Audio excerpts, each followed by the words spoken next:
Moccia, a small island off the coast of Sicily, 100 miles north of Carthage, is the site of another Phoenician Tophet. It could hold the key to the question of whether or not child sacrifice was actually practiced by the Phoenicians. Earlier this summer, Glenn Marco and a group of leading scientists headed off to Moccia to try and resolve the issue once and for all.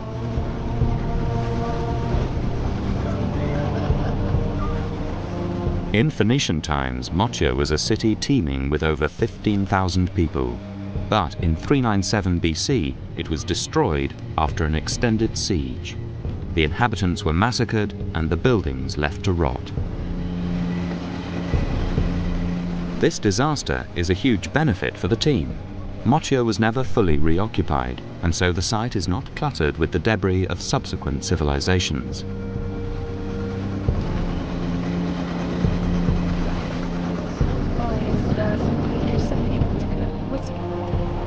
This site is significant, first of all, because in contrast to all of the other cities that the Phoenicians occupied, which were always in such amazing locations that they were built upon by the Romans and peoples after them.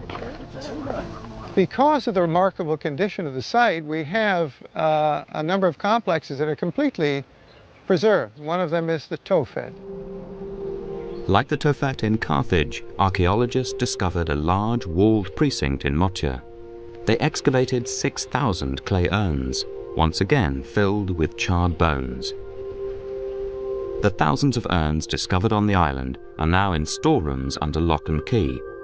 The hope is that by investigating their contents, the scientists will reveal the secrets of the Tophet.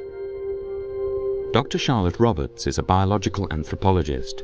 She hopes to discover remains that are sufficiently well preserved to indicate whether the children were healthy or diseased.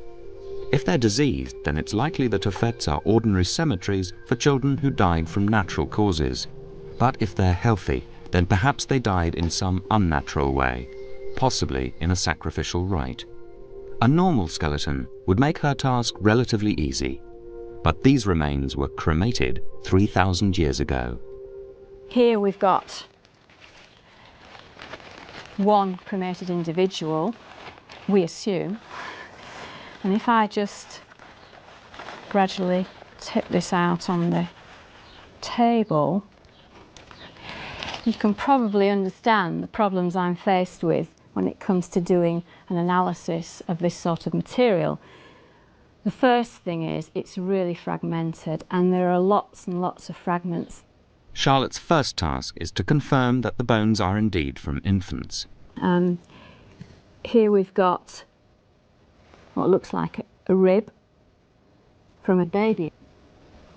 And here I think we've got part of the mandible, the lower jaw.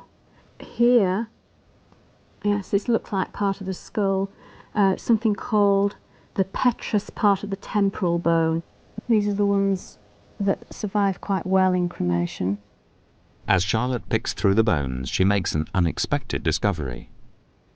Here's a bit of pelvis, which I think is from a sheep or a goat. Here's another animal bone, again probably from a sheep or goat. And this big chunk is also animal bone. And there are different ways of identifying human from non-human. The outer layer of the bone here, which is called the cortex, tends to be more dense and often thicker than a human bone. Many of the Carthage urns excavated back in the 1970s also contained a mixture of animal, bird, and human bones. But why? The evidence can be interpreted in totally different ways. There's no dispute that the Phoenicians sacrificed animals in the Tophet. So one theory is that the animals and children were sacrificed at the same ceremonies.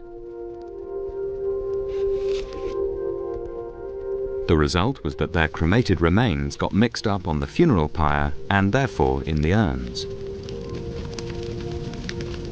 Sometimes we get bits of the animal or bits of the human together in the same jar, and it's unlikely that this is an intentional interment in the jar.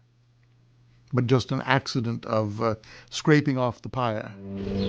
But for other academics, it's no accident. They believe the Phoenicians deliberately sacrificed birds and animals when they cremated newborn babies who had died of natural causes. All'interno delle urne, naturalmente, troviamo... Inside the urns, mixed up with the children's bones, we also find the bones of small animals, which were sacrificed during the cremation ceremony. Piccoli animali che venivano offerti in sacrificio. Il sacrificio... The sacrifice of these small birds or lambs was meant to accompany the child to the other side, un valore di accompagnamento to the next life. in età.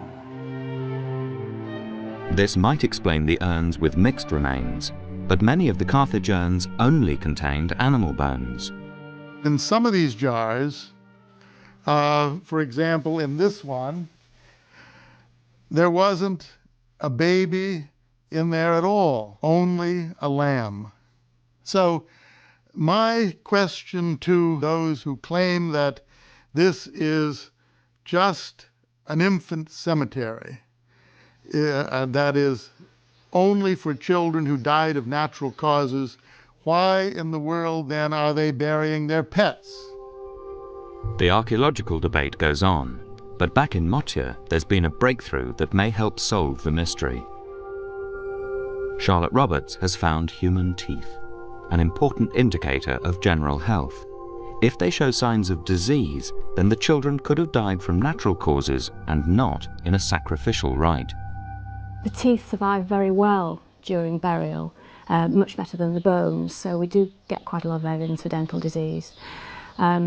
What we term metabolic diseases, so disorders of normal metabolism, things like anemia, rickets, vitamin D deficiency, scurvy, vitamin C deficiency.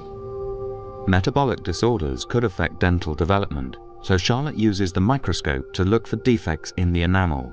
After careful scrutiny, she's prepared to reach some conclusions. On the basis of what I've seen, there's no dental defects in these teeth from these individuals, suggesting that they didn't suffer any disease or nutritional problems. In all, Charlotte looked at the remains of over 20 children. She found nothing to suggest they died of disease. And there's one piece of archaeological evidence which supports the theory that the children in the Tophet were healthy when they met their death. It's an engraving on one of the standing stones found above the urns. There's a very evocative image that actually shows a priest cradling a young infant in his arms. It's very clear that the child is alive. He's being held upright and cradled in the arm. And I think this is the process that happens before the immolation of the child, before the cutting of the throat and the actual sacrifice.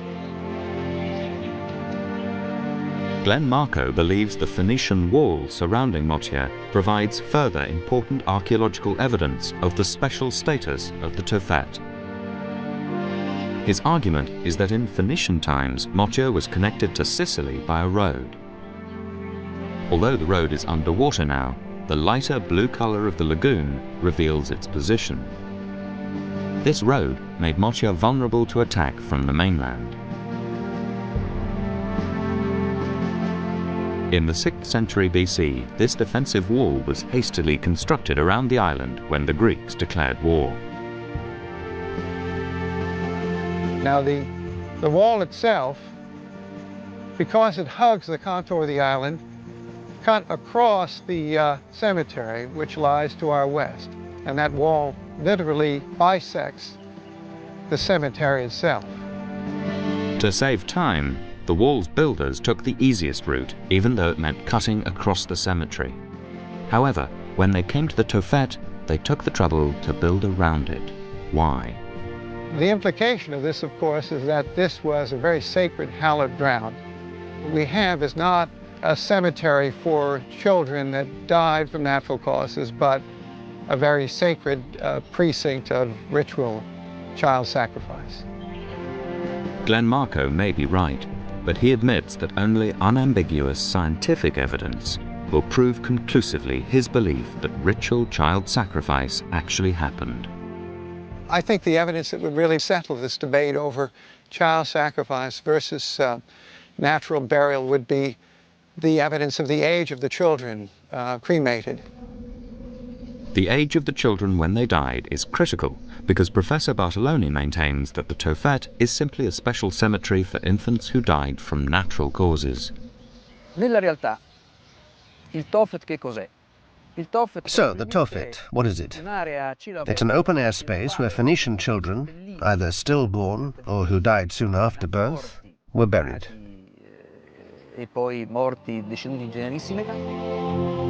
So how old are the children buried in the Tophet? Were most of them stillborn or newborns who died in the first critical weeks of life? The answers could lie in the teeth that Charlotte Roberts is examining. We know in modern populations how the teeth develop, when each teeth starts to develop, when it comes through the gums and shows in the mouth. And then we compare what we see in our archaeological teeth with the modern data. Even 3,000-year-old teeth can give evidence of the children's age at the time of death. Well, looking at these teeth down the microscope, we've got two people here, and on the basis of the teeth, they're 2 to 3 months of age when they were cremated. None of the 20 children examined by Charlotte were stillborn or newborn. All the teeth were from infants aged between 2 or 3 months. And even more compelling evidence about the age of the children has been found in Israel. The Hebrew University in Jerusalem has a team analyzing the teeth found in Carthage. Once again, the aim is to find out the age of the babies in the urns.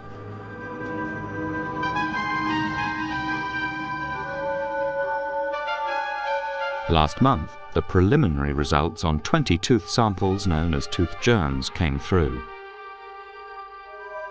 So far, none of the babies were stillborn. And here, this is the germ. It's the first baby molar, the first deciduous molar, and this is the crown, only about half formed. This suggests that this infant was aged 1 to 2 months when it died. Other children found at Carthage were much older. And if I take out this tooth germ, this is the tooth germ of a first permanent molar, and here you can see that the crown is about 2/3 formed. That indicates that this child was about 2 years old when he died or was sacrificed. We have so far only looked at a small sample of the remains from Carthage, but we have found some infants that were as old as 5 years. None of the 40 children examined from both the Carthage and Motia Tophets were stillborn. Their ages ranged from 2 or 3 months to 2 years, and one was about 5. These results undermine Professor Bartoloni's theory that the Tophet was a special cemetery for stillborns or babies who died shortly after birth. It seems that the Phoenicians probably did sacrifice their children to appease their gods. There's one further forensic test which could settle the debate once and for all: DNA analysis. But will it be possible? DNA has never been successfully extracted from the cremated remains of children who died 3,000 years ago.